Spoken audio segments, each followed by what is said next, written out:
Hello and welcome to ET Studios Security Strokes powered by Trend Micro in association with ET CISO. We have with us Sharda Tickoo, the Country Manager India and SAARC of Trend Micro. Joining her also will be Dr. Pawan K. Sharma, CISO Tata Motors. We will be discussing elements of proactive security, smarter risk and exposure management. So hello and welcome Sharda and Pawan. Thank you so much for joining us here. So Pawan, I will kind of start off with you here. So as cybersecurity threats and the landscape continues to evolve continuously, what are some of the key elements that really make way for a smarter, more proactive approach to cybersecurity risks and exposure management? And how are you really looking at these elements, or how should organizations and how should CISOs really look at this more effectively? Thank you, Shantari. As far as threat landscape is concerned, so it is evolving like anything. If we see currently the things which are already implemented, that will not be enough ever. So we have to go continuously for threat hunting. That is point number one. It may be inside out or outside in. That is point number one. Second, this vulnerability assessment and penetration testing is the key, because you cannot productionize anything without, unless and until it is tested thoroughly. If anything is there which can be remediated, and then it can be taken for the production. So these are the two things which are the key in order to minimize the risk in today's scenario. Sure. So, in that case, Sharda, how can CISOs really look at a more proactive, approach to their cybersecurity assessment, security postures, and even their risk management, the way they look at it? Because more often than not, organizations, while the discourses around proactive approach are still on reactive mode. Correct. So, how can this change effectively? Your take? So, good question. And I think proactive security is the need of an hour. And I would essentially not want to use the word reactive. Maybe we respond to threats, and I think the time has come that when CISOs and security offices have done the investments, it's keeping in mind that, hey, can I look at the protection controls first? Then we put detection layer on top of it to make it more effectively. But still we feel even though we are putting a detection layer on top of the major controls in the organization, you are still responding to threats. Threats are coming, you are seeing it in a more correlated fashion, you are seeing it of more context, but you're letting it come and then respond, right? Again, it is in a way, if we don't want to use the word reactive, but you're still responding to threats, right? So the time has come that how do we be proactive to threats? So, and again, while I understand that from a CISO's lens, if we see the proactiveness would be that how do I lessen the burden on the response teams, right? Something that can we do something which is can detect something quicker before we have to respond to it, or can we have some signs that detected early on before it escalates into a major breach or a major situation.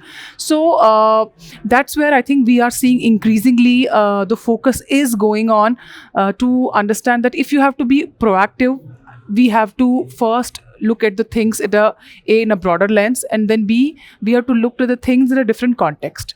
So that's where we will see exposure management as a program is something that it really needs to be on the focus. And when I say exposure management, the first thing starts with having the visibility of the complete attack surface. I think in today's parlance, attack surface is also kind of going haywire. It's exploding. So having a visibility is the first thing. And then, of course, once you have the visibility, you can then attach some context to it. You can use tools which are AI to give you more, I would say, threat predictions, wherein your potential attack paths can be predicted so that you are more prepared. So I think the focus definitely is on response, and rightfully so. I think it is needed because you cannot be 100% proactive.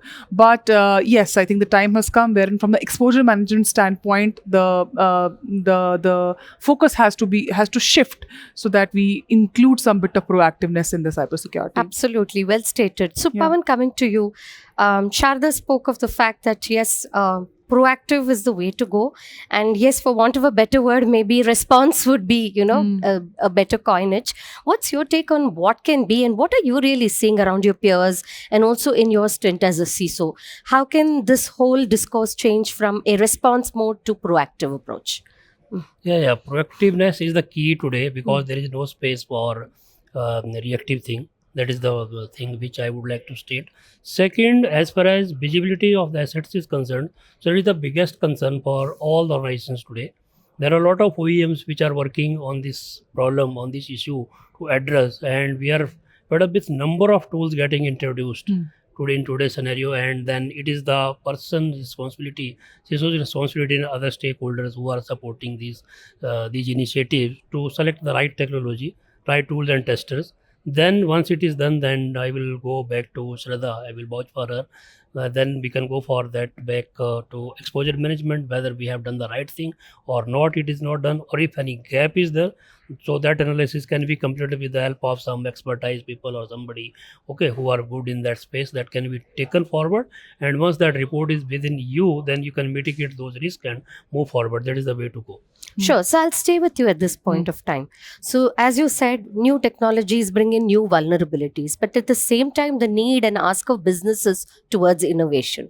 So how can we have this balance between innovation and look at risk management? There is a very delicate balance that needs to be maintained. So what's your take on that? Yeah. Yes, absolutely right. You're absolutely right, because we cannot stick with old technology and all. So new technology is evolving, and we have to go along with that. So we can leverage some places AI, where it can eliminate some of the false positive at the starting point only. Then we can go for some kind of CI/CD, singular pipeline, okay, where we can test our code, then we can push it to the development, and then we can finally give it to the production or something like that. That has to be done hands on hands. Absolutely. So Sharda, calling you in at this point of time, in your experience, what are some of the indications from conversations you've had with the industry, with customers? What are the most common challenges that organizations face or encounter while implementing a smarter risk management approach? What do you think they really becomes a stumbling block, or something that makes them think or second guess? Your take. So, cyber risk is a real risk. I think that is established, thankfully. But there are a lot of other nuances in the parameters around it that needs to be taken care of. And then we also have to understand that the investment in cybersecurity domain has been done since last so many decades, right? And then expecting an organization to write it off completely, that may not be the rightful expectation to have, right? So when it comes to handling risks, okay, or for example, figuring out what is the exposure, I'll tell you the biggest challenge right now is that it's not that the cyber risk is not getting measured. It's not that the exposure management is not being looked upon, but it is happening in silos. So for example, an organization would have invested in a tool that will tell them, hey, this is the external facing assets that what they are risky towards. You will have some vulnerability assessment running in your internal environment. You will have signed to some services which will tell you, hey, this is giving you brand monitoring, so on and so forth. At the same time, there are other controls like email, network, etc., which is again giving you risk exposure. Now, unfortunately, all of this is disassociated with each other. All of these are definitely giving you a exposure. You are able to associate a risk also to each of these elements, which these points are saying, but it is still in a very disconnected state. This is not giving a connected picture. So in my opinion, if you see that the biggest challenge is there are investments that are done, you can't write it off. So how do you ensure that you are able to keep those investments in line, at the same time invest in something which will give you a more holistic picture? You see, unfortunately, that's what they say, that we defenders, we always are checking the lists We are seeing the vulnerabilities, we are seeing the open ports, we are seeing whether it is hardened or not.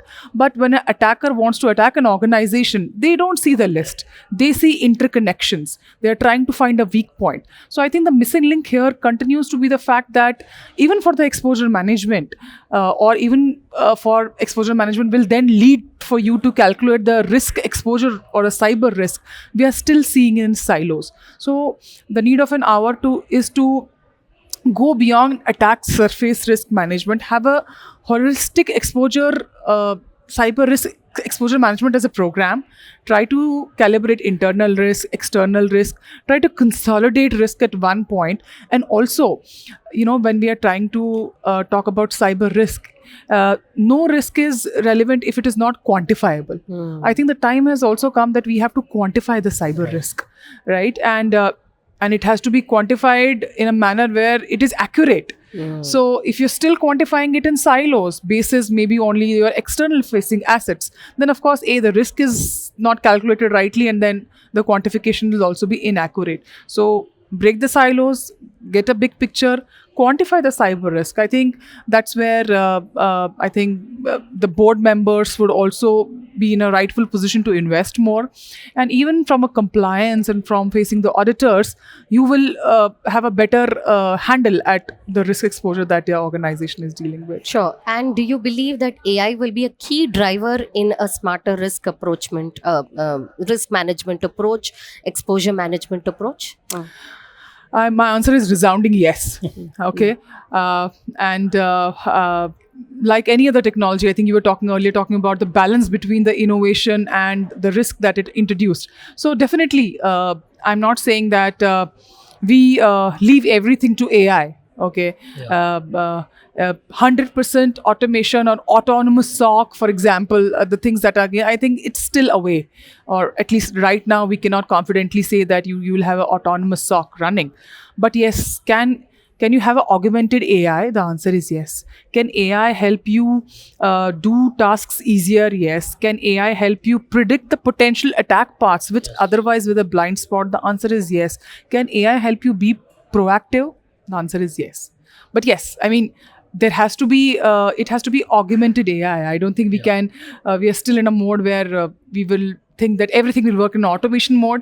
I think it's still away. Yes, we cannot really remove the human element or the last mile element away. We can't do away with it, not in the near future, I would say. Yeah. Right? Yes. Great. So thanks so much, Sharda. Thanks, Pawan, for joining us. These were great insights. Thank you very much. Concise, and I think a lot for our viewers to really go and think about. Thank you. Thank you, Sharda. Thank you. Thank you. Thank you. Thank you. Thank you. Bye-bye.